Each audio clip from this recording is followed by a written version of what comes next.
Radio Library. Radio Library with RJ Radish.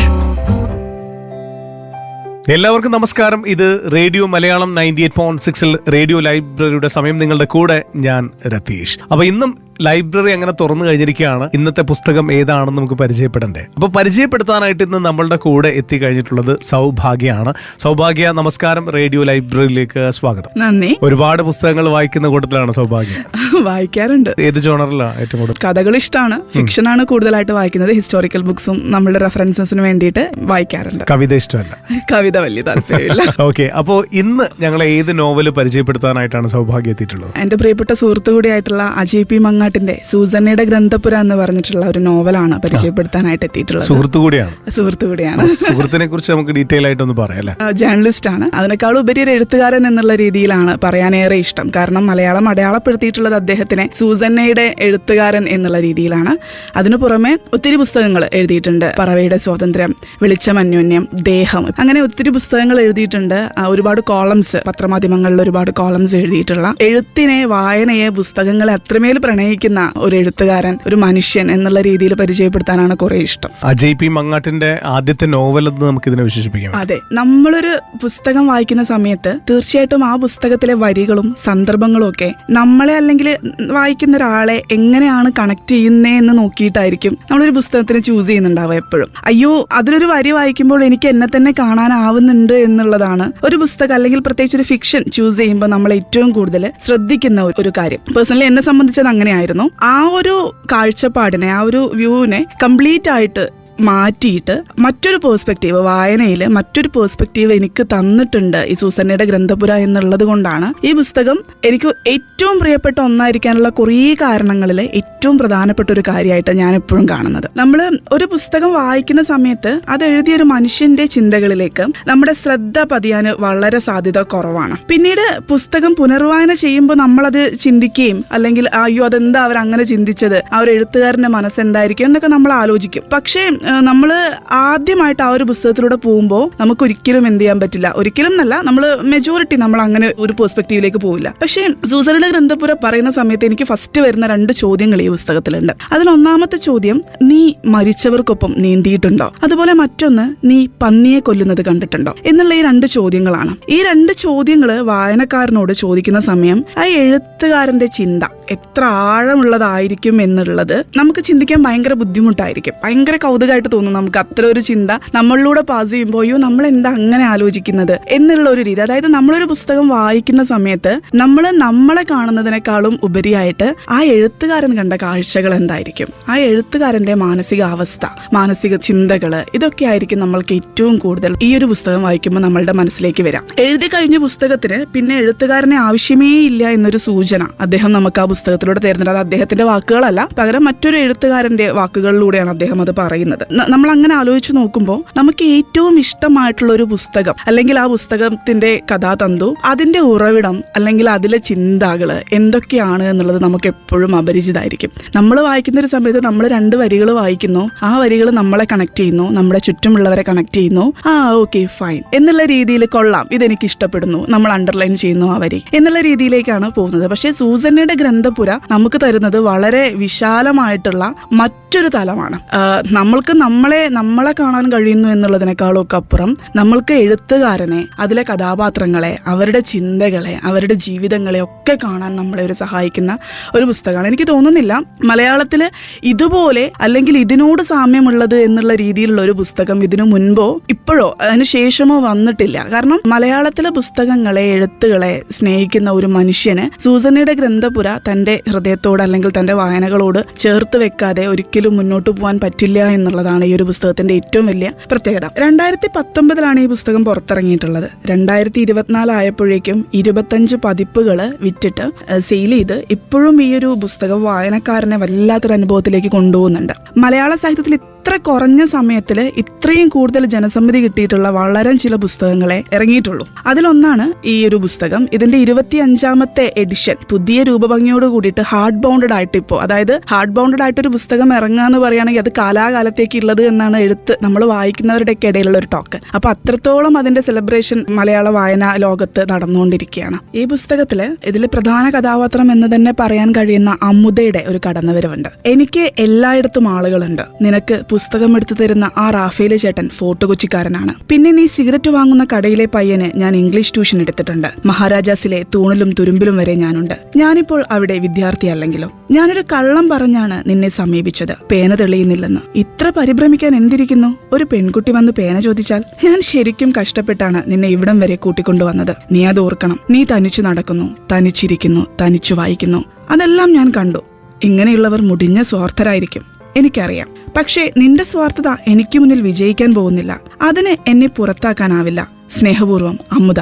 ഈ കത്തെഴുതുന്ന അമുദയെ നോവലിലൊരിടത്ത് പെട്ടെന്ന് കാണാതാവുന്നുണ്ട്. എവിടെയെങ്കിലും മരിച്ചിട്ടോ ജീവിച്ചോ അമുദ കടന്നു വരണമേ എന്ന് വായനക്കാർ കൊതിച്ചു പോകുന്നൊരവസ്ഥയാണ് അവിടെ. കോടാനകോടി ജനങ്ങൾക്കിടയിൽ ഒറ്റയ്ക്കൊരു പെൺകുട്ടി എവിടെ പോയി മറഞ്ഞു കാണും എന്നുള്ളൊരു വലിയ ചോദ്യം. കുടുംബത്തിൽ നിന്നും മറഞ്ഞു പോകുന്ന എത്രയെത്ര പെൺകുട്ടികൾ, അവരിൽ ഒരാളായി ഇത്രയും ധൈര്യമുള്ള അമുദയും. അതൊരു വേദനയാണ് വായിച്ചു കഴിഞ്ഞ് ഇത്രയും ദിവസങ്ങൾക്ക് ശേഷവും. ഒത്തിരി വ്യക്തികളും വ്യക്തികളെക്കാൾ അധികം പുസ്തകങ്ങളും അൻപും അറിവും പരസ്പരം കൈമാറുന്ന നമ്മുടെയൊക്കെ നൊസ്റ്റാൾജിക് ആയിട്ടുള്ള പഴയ ഗ്രന്ഥപുര തന്നെയാണിത്.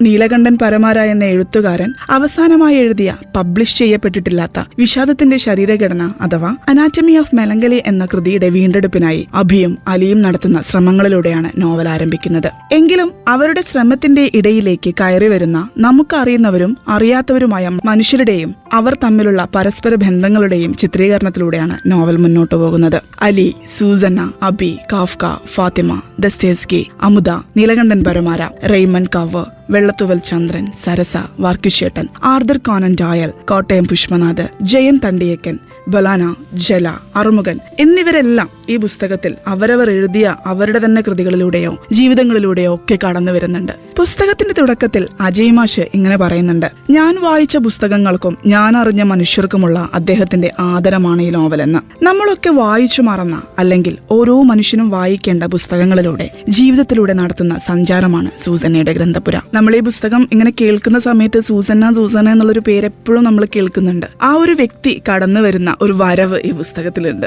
ഞാൻ ആ ഒരു സൂസന്നയെ പല രീതിയിൽ സങ്കല്പിച്ചു നോക്കിയിട്ടുണ്ട്. പേഴ്സണലി ഇത്രമേൽ പുസ്തകങ്ങൾ കൈവശമുള്ള ഒരു സ്ത്രീയോട് ഉണ്ടാകാനിടയുള്ള തീവ്രമായ അസൂയയോടുകൂടിയാണ് സൂസന്നയെ കുറിച്ച് അജയ് മാഷ് ഇവിടെ പറയുന്നത്. എത്ര പറഞ്ഞാലും നമ്മൾക്ക് വാക്കുകൾ കൊണ്ടൊന്നും സൂസന്നയുടെ ഗ്രന്ഥപുര എന്ന പുസ്തകത്തിനെ വിശദീകരിക്കാൻ കഴിയില്ല. അത്രമേൽ കോംപ്ലിക്കേറ്റഡും അതിനേക്കാൾ സിമ്പിളുമായിട്ടുള്ള ഒരു പുസ്തകമാണ്. അങ്ങനെ പറയുമ്പോൾ നമുക്ക് ഡിസ്ക്രൈബ് ചെയ്യാൻ കഴിയാത്ത അത്ര കോംപ്ലിക്കേറ്റഡും ഡിസ്ക്രൈബ് ചെയ്യാൻ കഴിയാത്ത അത്രയും സിമ്പിളുമായിട്ടുള്ള കാര്യങ്ങൾ, എന്നാൽ വായിക്കുന്ന ഓരോ മനുഷ്യനും ഹൃദയത്തിലേക്ക് ചേർന്ന് വെച്ചു പോകുന്ന വരികളാണ് സൂസന്നയുടെ ഗ്രന്ഥപുരയിലുള്ളത്. സൂസന്നയുടെ ഗ്രന്ഥപുരയിൽ നമ്മളുടെ ഹൃദയത്തിലേക്ക് ചേർത്ത് വെക്കാൻ പറ്റുന്ന ഒരുപാട് വരികൾ അദ്ദേഹം എഴുതിയിട്ടുണ്ട്. അലയുന്ന കവികളുടെ അഭയകേന്ദ്രമായിരുന്നു അത്. അവർക്ക് ഒരുമിച്ച് കൂടാനും കവിത പറയാനും ഉറങ്ങാനുമുള്ള ഒരിടം. അത്തരമൊരിടത്തെ പറ്റി നമ്മൾ ആലോചിച്ചു പോലും നോക്കിയിട്ടുണ്ടാവില്ല. നിനക്കായി ഹൃദ്യമായ കാര്യങ്ങൾ പറയാൻ ഞാൻ ആഗ്രഹിച്ചതാണ്. മഹാതകർച്ചകളിലും നിസ്സാര സങ്കടങ്ങളിലും ഞങ്ങൾ കഴുത്തൊപ്പം മുങ്ങി നിൽക്കുന്നു. നിന്നെ ഞാൻ ഓർക്കുന്നുവെന്നതിന് ഇനി എന്തെല്ലാം പറയണമെന്ന് എനിക്കറിയില്ല. എഫ്രൈൻ, നിന്റെ ദയാവായ്പ മാത്രമല്ല ഞങ്ങളെ സഹായിച്ചത്, അപരിമേയമായ നിന്റെ അന്തസ്സു കൂടിയാണ്. നിന്റെ അപ്പാർട്ട്മെന്റിൽ ജാലകപ്പടിയിൽ ചാരി ഒരു ടീഷർട്ടുമിട്ട് എത്ര അനായാസമായ സ്വാസ്ഥ്യത്തോടെ നീ നിൽക്കുന്നു. പുറത്ത് ആ മെക്സിക്കൻ സൂര്യാസ്തമയം. അന്നേരം നിന്റെ പിന്നിലാകപ്പെട്ട കവികൾ തെക്കില നുകർന്ന് മിണ്ടി പറയുന്നു. മറ്റൊന്നിങ്ങനെയാണ്: ഞങ്ങളുടെ എല്ലാം ജീവിതത്തിലെ മനോഹരമായ ചില സന്ദർഭങ്ങളിൽ അവളുണ്ടായിരുന്നു സൂസന്ന. നമ്മളില് നന്നായിട്ട് വായിക്കുന്ന ഒരുപാട് പേരുണ്ടാവും. അവരൊക്കെ ചേർത്ത് വെക്കാൻ പറ്റി, അവർക്ക് കണക്ട് ചെയ്യാൻ പറ്റുന്ന മറ്റൊരു വരികളാണ്: എന്റെ കുട്ടിക്കാലത്തെ ഒരു സംഭവം. അടഞ്ഞുകിടന്ന ഒരു ലൈബ്രറി എനിക്ക് വേണ്ടി തുറന്നു കിട്ടിയതാണ്. ഞങ്ങളുടെ നാട്ടിലെ പഞ്ചായത്ത് ലൈബ്രറി. പഞ്ചായത്ത് ഓഫീസിനോട് ചേർന്ന ഒരു പഴയ കെട്ടിടത്തിന്റെ ഒറ്റമുറിയായിരുന്നു. ഞാൻ ഹൈസ്കൂളിൽ പഠിക്കുന്ന കാലത്ത് അത് തുറക്കാതെയായി. സ്ഥിരം ലൈബ്രറിയെ കിട്ടാതെ വന്നപ്പോഴായിരുന്നു അത്. അടഞ്ഞുകിടന്ന ലൈബ്രറിക്ക് സമീപത്ത് കൂടിയായിരുന്നു എന്നും എന്റെ പോക്കും വരവും. ഇംഗ്ലീഷ് പഠിപ്പിക്കുന്ന ആഗ്നസ് ടീച്ചർ ദിവസവും ഓരോ വലിയ പേരുകൾ പറഞ്ഞു. അവരുടെയൊക്കെ പുസ്തകങ്ങൾ വായിക്കണമെന്നും ടീച്ചർ പറയുന്ന പേരുകൾ ഞാൻ എന്റെ നോട്ട്ബുക്കിന് പിന്നിലെ താളുകളിൽ എഴുതി വെച്ചു. ടീച്ചർ പറയുന്ന വാക്യങ്ങൾ ഏതാണ്ട് അതേപോലെ തന്നെ. അക്കാലത്ത് ഞാൻ എന്തും തരിതരിയായി ഓർത്തു വെക്കുമായിരുന്നു. ടീച്ചർ അലക്സാണ്ടർ പുഷ്കിനെ പറ്റി പറഞ്ഞത് ഞാൻ എന്നും ഓർത്തു. പുഷ്കിനെ പറ്റി സംസാരിക്കുമ്പോൾ മഞ്ഞയിൽ വെള്ളപ്പൂക്കൾ തുന്നിയ സാരിയായിരുന്നു ടീച്ചറുടെ വേഷം. ടീച്ചറുടെ ഒരു രീതി, ഏറ്റവും മതിപ്പുള്ള കാര്യം പറയുമ്പോഴെല്ലാം സാരിയുടെ ഒരു കര വലിച്ചു പിടിച്ച് സ്വന്തം കവിളിൽ ഒന്ന് തൊടും, ഒരു ഞൊടി നിർത്തും. നമുക്ക് എല്ലാവർക്കും ഉണ്ടായിട്ടുണ്ടാകും അത്തരത്തിൽ പ്രിയപ്പെട്ടിട്ടായിട്ടുള്ള ഒരു ടീച്ചർ. ചില മനുഷ്യരുണ്ട്, കരുതാതെ തന്നെ അവർ നമ്മളെ ചിരിപ്പിക്കും. അവരുടെ സാന്നിധ്യം നമ്മളെ ആഹ്ലാദിപ്പിക്കുന്നത് കൊണ്ടാണത്. അവരെ ഒന്ന് കണ്ടാൽ മതി, ഒപ്പം ചുമ്മാ ഇരുന്നാൽ മതി, അവർ പറയുന്നത് കേൾക്കുക മാത്രം ചെയ്താൽ മതി. ആ സംസാരത്തിലാകട്ടെ അസാധാരണമായിട്ടൊന്നും ഉണ്ടാകില്ല. ചിലപ്പോൾ വളരെ നിസ്സാരമായ എന്തെങ്കിലും ഉണ്ടാകും. തലേന്ന് പച്ചക്കറി വാങ്ങാൻ പോയപ്പോൾ ഉണ്ടായ രസകരമായ സംഭവം, അല്ലെങ്കിൽ ബൈക്ക് വെച്ച സ്ഥലം മറന്നുപോയത്, എന്നും വൈകിട്ട് റെസ്റ്റോറന്റിലിരിക്കുമ്പോൾ പതിവായി കാണുന്ന ചാരക്കണ്ണുള്ള പെണ്ണിനെ പറ്റി, അല്ലെങ്കിൽ എല്ലാ പരീക്ഷയിലും തോറ്റതായി സ്വപ്നം കണ്ട് ഉണർന്നതിനെ പറ്റി, അങ്ങനെ നിരവധി സ്വപ്നങ്ങൾ. ഇതിനോടുകൂടെ കൂട്ടിച്ചേർക്കാൻ പറ്റുന്ന ഒരു മനോഹരമായിട്ടുള്ള ഒരു അവസ്ഥ ഈ ഒരു പുസ്തകത്തിലുണ്ട്. അതെന്താണെന്ന് വെച്ചാൽ, ഞാൻ നേരത്തെ ഒരുപാട് പേരുടെ ഇതിലെ കഥാപാത്രങ്ങളുടെ പേരുകൾ സൂചിപ്പിച്ചിട്ടുണ്ടായിരുന്നു. അത് സൂചിപ്പിക്കാനുള്ള ഒരു പ്രധാന കാരണം, നമ്മളുടെ കുഞ്ഞുകാലം തൊട്ട് ഇതുവരെ നമ്മൾ വായിച്ചു നിർത്തിയ, അല്ലെങ്കിൽ വായിച്ച് അവസാനിപ്പിച്ച, വായിച്ചു മറന്ന പല പുസ്തകങ്ങളെയും അത് എഴുതിയ ആളുകളെയും ഇതിലെ കഥാപാത്രങ്ങളായിട്ട് വീണ്ടും വരുന്നുണ്ട്. അതൊരു ഉദാഹരണമാണ് ദസ്തയേവ്സ്കി. അതേപോലെ നമ്മളുടെ ആർതർ കോണൻ ഡോയൽ, കോട്ടയം പുഷ്പനാഥ്. ഇതൊക്കെ നമ്മൾ എവിടേക്കോ നമ്മളുടെ വായനാ ജീവിതത്തിനിടയിൽ കേട്ടു മറന്ന പേരുകളാണ്. നമ്മൾ മറ്റൊരു പുസ്തകം വായിക്കുന്ന സമയത്ത് ഒരിക്കലും നമുക്ക് ഇങ്ങനെ ഒരു ഫീലിംഗ്, അതായത് ഒരു പുസ്തകം വായിക്കുമ്പോൾ തന്നെ ഒരു 100,000 പുസ്തകങ്ങൾ വായിക്കാൻ നമ്മളെ പ്രേരിപ്പിക്കുന്ന ഒരു വല്ലാത്ത അവസ്ഥ, അല്ലെങ്കിൽ ഒരു വല്ലാത്ത സവിശേഷത ഈ ഒരു പുസ്തകത്തിനുണ്ട്. ഏറ്റവും ഒടുവില് നമ്മൾക്ക് നിറച്ചും പുസ്തകങ്ങൾ ഉള്ളതിന്റെ പേരിൽ നമുക്കെല്ലാം കുശുമ്പ് തോന്നിച്ച സൂസന്ന ആ പുസ്തകങ്ങളെല്ലാം കത്തിച്ചു കളയുന്നുണ്ട്. സത്യം, അത്രയും വായിച്ചപ്പോഴും എനിക്ക് നെഞ്ച് കനക്കുമായിരുന്നു. ഞാൻ നെഞ്ച് പൊട്ടുക എന്നൊക്കെ നമ്മൾ പറയുന്നത്, അത് കറക്റ്റായിട്ട് അനുഭവവേദ്യമാക്കുന്ന ഒരു സമയമായിരുന്നു അത്. ആ സമയത്ത് നമുക്ക് സംശയങ്ങൾ കൊണ്ട് ഇങ്ങനെ തല പൊട്ടിപ്പോകും. കാരണം ഈ പുസ്തകം വായിച്ചു കഴിഞ്ഞതിന് ശേഷം നമുക്ക് അവശേഷിക്കുന്നത് ഒരുപാട് ചോദ്യങ്ങളാണ്. അനാറ്റമി ഓഫ് മെലങ്കലി എന്നുള്ള പുസ്തകം അന്വേഷിക്കാൻ, നമ്മൾ ആദ്യമേ പറഞ്ഞു അബിയും അലിയും കൂടെ ഈ ഒരു പുസ്തകം അന്വേഷിക്കാൻ ഇറങ്ങുകയാണ് എന്നുള്ളൊരു കാര്യം നമ്മൾ ആദ്യം പറഞ്ഞു. അപ്പൊ ഈ ഒരു പുസ്തകം അന്വേഷിക്കാനുള്ള പ്രധാന കാരണം എന്തായിരിക്കും? അലി ഈ ഒരു പുസ്തകം അന്വേഷിച്ച് ഇത്രയും കാലം അലഞ്ഞു നടന്നത് എന്തിനായിരിക്കും? അതായത് നമുക്ക് ഈ ഒരു പുസ്തകം വായിക്കുമ്പോൾ നമുക്ക് കാണാം, ഒരു നാട്ടിൽ നിന്ന് മറ്റൊരു നാട്ടിലേക്ക്, അവിടുത്തെ ജനങ്ങളിലേക്ക്, അവിടുത്തെ സൗഹൃദങ്ങളിലേക്ക് മാറി മാറി മാറി അലഞ്ഞുകൊണ്ടേയിരിക്കുകയാണ് ഈ ഒരു പുസ്തകത്തിന്റെ പിന്നാലെ അലി. എന്ത് രഹസ്യം ഒളിപ്പിക്കാനായിരിക്കും സൂസന്ന ഒറ്റ പകൽ കൊണ്ട് ആ പുസ്തകങ്ങൾ മുഴുവൻ കത്തിച്ചു കളയുന്നത് എന്നുള്ള ഒരു ചോദ്യമൊക്കെ നമ്മളെ വല്ലാതെ അലട്ടിപ്പോവും ഈ ഒരു പുസ്തകം നമ്മൾ വായിച്ച് അവസാനിപ്പിക്കുന്ന സമയത്ത്. നമുക്കറിയാം, സ്ത്രീകൾക്ക് ഈ നിഗൂഢമായിട്ടുള്ള ഒരു സ്ഥിതിവിശേഷം അത്ര പുത്തരി അല്ല എന്നുള്ളൊരു കാര്യം നമുക്കറിയാം. പക്ഷെ എന്നാലും ഈ ഒരു പുസ്തകം വായിച്ചു കഴിയുമ്പോൾ നമുക്ക് എല്ലാവർക്കും, പ്രത്യേകിച്ച് സ്ത്രീകൾക്ക് ഏറ്റവും പ്രിയപ്പെട്ടതായി മാറുന്ന സൂസന്ന അവസാനിപ്പിക്കുന്നത് നിഗൂഢതകൾ മാത്രമാണ്. ഈ ഒരു പുസ്തകത്തിന്റെ ആദ്യ ഭാഗത്ത് എഴുത്തുകാരൻ സൂചിപ്പിക്കുന്നുണ്ട്, ഒരു പുസ്തകം എഴുതി കഴിഞ്ഞാൽ ഒരു കൃതിയുടെ അവസാനത്തോടു കൂടി ആ കൃതി ആ എഴുത്തുകാരൻ്റെതല്ലാതായി മാറുന്നുണ്ട് എന്നുള്ളത്. പിന്നെ അത് വായനക്കാരൻ്റെതാണ്. നമുക്ക് എന്തും വിചാരിക്കാം, സൂസന്നെ എന്തിനത് കത്തിച്ചു, എന്തിനത് നശിപ്പിച്ചു, അല്ലെങ്കിൽ അലി എന്തിനത് അന്വേഷിച്ച് നടക്കുന്നു എന്നുള്ളത് നമുക്ക് എന്തും നമ്മുടെ അനുഭവങ്ങൾക്കനുസരിച്ച്, നമ്മുടെ ഭാവനയ്ക്കനുസരിച്ച് എങ്ങനെ വേണമെങ്കിലും എന്ത് വേണമെങ്കിലും കൂട്ടിച്ചേർക്കാൻ പറ്റുന്ന മനോഹരമായൊരു കൃതിയാണ് സൂസന്നയുടെ ഗ്രന്ഥപുര. ഒരു ലൈബ്രറിക്കുള്ളിലേക്ക് കൊണ്ടുപോകുന്ന ഒരു പുസ്തകം എന്ന് വേണമെങ്കിൽ നമുക്ക് ഇതിനെ വിശേഷിപ്പിക്കാനായിട്ട്. ഇപ്പോ സൗഭാഗ്യ ഇത് ഒന്നിലധികം തവണ വായിച്ചിട്ടുണ്ടായിരിക്കും. അപ്പോൾ ഓരോരുത്തരും പുസ്തകങ്ങൾ വായിക്കുമ്പോൾ ഓരോ ഫീൽ ആയിരിക്കും ലഭിക്കുന്നുണ്ട്. അപ്പോൾ സൗഭാഗ്യ ഈ സൂസന്നയുടെ ഗ്രന്ഥപുര വായിച്ചപ്പോൾ ചേച്ചിയോട് പറഞ്ഞിരുന്നു, ഞങ്ങൾക്ക് രണ്ടുപേർക്കും വളരെ പ്രിയപ്പെട്ട പുസ്തകമാണിത്, അപ്പോൾ ഞാൻ ഗ്രന്ഥപുരയെ പറ്റി പറയാൻ പോവുകയാണ് എന്ന് പറഞ്ഞപ്പോൾ അവള് പറഞ്ഞ സെയിം കാര്യം തന്നെയാണ് എനിക്ക് മനസ്സിൽ വരുന്നത്. എന്നെ ഈ അവസ്ഥയിൽ എത്തിച്ചത് ഈ പുസ്തകമാണ് എന്ന് വേണമെങ്കിൽ പറയാം. കാരണം പുസ്തകങ്ങൾ നിരവധിയായിട്ട് ശേഖരിക്കുക, പ്രത്യേകിച്ച് അതിന്റെ പഴമ. മുൻപ് എനിക്ക് അത്രത്തോളം ഒരു പുതിയ പുസ്തകം ഇറങ്ങുന്നു, അത് വാങ്ങുന്നു, എൻ്റെതും ആക്കുന്നു, അതിലെനിക്ക് ഇഷ്ടമുള്ള ചിത്രപ്പണികളൊക്കെ നടത്തുന്നു എന്നുള്ളതിന് ആയിരുന്നു എനിക്ക് ഏറ്റവും ഇഷ്ടം. പക്ഷെ ഇപ്പോൾ എൻ്റെ ഒരു ഹോബി ആയിട്ട് മാറിയിട്ടുണ്ട് പഴയ പുസ്തകങ്ങൾ. എനിക്ക് ഏറ്റവും ഇഷ്ടപ്പെട്ട പുസ്തകത്തിന്റെ ആദ്യ എഡിഷൻ, ആരോഗ്യനികേതനം എന്നൊക്കെ പറയുന്ന പുസ്തകം ഞാൻ ജനിക്കുന്നതിന്റെ ഏതാണ്ട് ഒരു സമയത്തൊക്കെ ഇറങ്ങിയ പുസ്തകം. പക്ഷെ അതിന്റെ ഫസ്റ്റ് കോപ്പി, അല്ലെങ്കിൽ അത് ഫസ്റ്റ് പബ്ലിഷ് ആയിട്ടുള്ള ആ ഒരു കോപ്പി അന്വേഷിച്ചൊക്കെ ഞാൻ പോയിട്ടുണ്ട് എന്നുള്ളതാണ് ഈ പുസ്തകം എനിക്ക് തരുന്ന ഒരു ഏറ്റവും വലിയ മോട്ടിവേഷൻ എന്നോ വട്ടെന്നോ എന്ത് വേണമെങ്കിലും ഒക്കെ പറയാൻ പറ്റുന്ന ഒരു കാര്യം. പ്രത്യേകിച്ച് സ്ത്രീകൾക്ക് സൂസന്ന ആവാൻ തോന്നും. അത്രയധികം പുസ്തകങ്ങൾ വായിക്കുന്ന സമയത്ത് ചുറ്റുമുള്ള കുടുംബത്തിനെ, പ്രശ്നങ്ങളെ, സമസ്യകളെ എല്ലാം മറന്നു പോകുന്ന, പുസ്തകങ്ങളിലേക്ക് മാത്രം, തന്റെ സ്വപ്നങ്ങളിലേക്ക് മാത്രം കണ്ണു തുറക്കുന്ന, ചിറക് വിടർത്തുന്ന ഒരു സ്ത്രീ ആവാൻ നമ്മളെല്ലാവരും, പ്രത്യേകിച്ച് കുറച്ച് കുടുംബവും കുട്ടികളും ഒക്കെ ആയിട്ട് നിൽക്കുന്ന സ്ത്രീകൾ എപ്പോഴും ആഗ്രഹിക്കുന്ന ഒരു കാര്യമാണ് അത്. ആ ഒരു രീതിയിലേക്ക് മാറാൻ നമ്മൾക്ക് വല്ലാത്തൊരു ഉൾവിളി തരുന്ന വരുന്ന ഒരു പുസ്തകമാണ് സൂസന്നയുടെ ഗ്രന്ഥപുര. ഇത് വായിച്ചു കഴിഞ്ഞാൽ ഇപ്പോൾ സൗഭാഗ്യ പറഞ്ഞ സൂസന്നയെ പോലെ ആകാനായിട്ട് അല്ലെ, നമ്മൾ ഒരുപാട് ഗ്രന്ഥകാരന്മാരെ ഇതിനകത്ത് പരിചയപ്പെടാൻ പറ്റുന്നു, ഒരുപാട് കഥാപാത്രങ്ങൾ വരുന്നു, പുസ്തകങ്ങളുടെ പേരുകൾ ഒരുപാട് വന്നു പോകുന്നുണ്ട്. അപ്പൊ തികച്ചും അത് നമുക്ക് വായനയെ പ്രോത്സാഹിപ്പിക്കാൻ പറ്റും. ഈ നോവലിനുള്ളിൽ നമ്മളെ ഒരു പുസ്തകത്തിലേക്ക് അടുപ്പിക്കുന്ന പുസ്തകമാണ്. അതെ, ഈ ഒരു പുസ്തകം വായിക്കുമ്പോൾ നമുക്ക് മറ്റു പുസ്തകങ്ങൾ വായിക്കാനുള്ള പ്രചോദനം, അവിടെ ഇവിടെയായിട്ട് ചില ഇൻട്രസ്റ്റിംഗ് കാര്യങ്ങൾ. ഇപ്പൊ നമ്മൾ ഈ ഒരു റേഡിയോ ലൈബ്രറി ചെയ്യുന്നതും നമ്മളൊരു പുസ്തകം വായിക്കാൻ പ്രേരിപ്പിക്കുകയാണ്. നമ്മൾക്ക് ഈ ഒരു പുസ്തകം ഇവിടെ ഒരാൾ കമ്മ്യൂണിക്കേറ്റ് ചെയ്യുന്ന സമയത്ത് നമുക്കൊരു കൊതി തോന്നും, അയ്യോ അതൊന്ന് വായിച്ചില്ലല്ലോ, വായിക്കാം.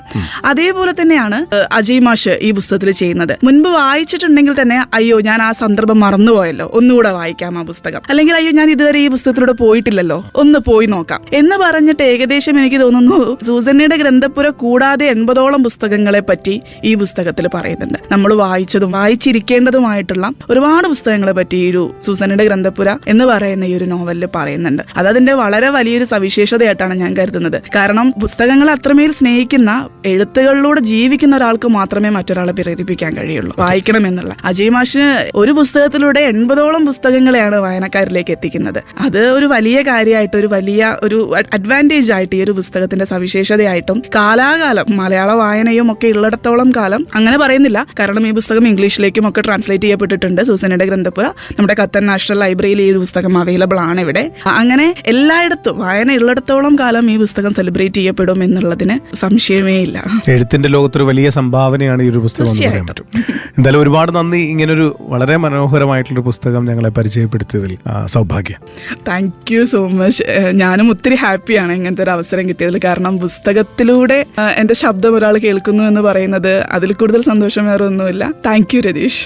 സൗഭാഗ്യമായിരുന്നു നമ്മളുടെ കൂടെ ഉണ്ടായിരുന്നത്. ഇന്ന് സൂസന്നയുടെ ഗ്രന്ഥപുര അജയ് പി മങ്ങാട്ടിന്റെ ഒരു നോവലാണ്, അദ്ദേഹത്തിന്റെ ആദ്യത്തെ നോവലാണ്. ഇന്നിപ്പോൾ റേഡിയോ ലൈബ്രറി നമ്മൾ കേട്ട് കഴിഞ്ഞപ്പോൾ ഈ പുസ്തകം ഒന്ന് വായിച്ചു നോക്കാനായിട്ട് തോന്നുന്നില്ലേ? തീർച്ചയായിട്ടും വായിക്കുക. വായിച്ചു കഴിഞ്ഞാൽ നമുക്ക് കുറേയധികം പുസ്തകങ്ങൾ വായിക്കാനുള്ളൊരു പ്രേരണ കൂടി ഈ പുസ്തകം അല്ലെങ്കിൽ ഈ ഒരു നോവൽ നമുക്ക് സമ്മാനിക്കുന്നുണ്ട് എന്നുള്ള കാര്യം കൂടിയുണ്ട്. നമ്മളെ ഗ്രന്ഥപുരയിലേക്ക് അല്ലെങ്കിൽ ഗ്രന്ഥശാലയിലേക്ക് എത്തിക്കുന്ന ഒരു പുസ്തകം എന്ന് തന്നെ നമുക്ക് വിശേഷിപ്പിക്കാനായിട്ട് പറ്റും. അപ്പോൾ സൂസന്നയുടെ ഗ്രന്ഥപുര എല്ലാവരും വായിക്കുക എന്നുള്ള കാര്യം ഓർമ്മപ്പെടുത്തിക്കൊണ്ട് ഇന്ന് റേഡിയോ ലൈബ്രറിയിൽ നിന്നും ഞാൻ അങ്ങോട്ട് ബൈ പറയുകയാണ് രതീഷ്. കേട്ടുകൊണ്ടിരിക്കൂ Qatar's number 1 radio station radio Malayalam 98.6 FM.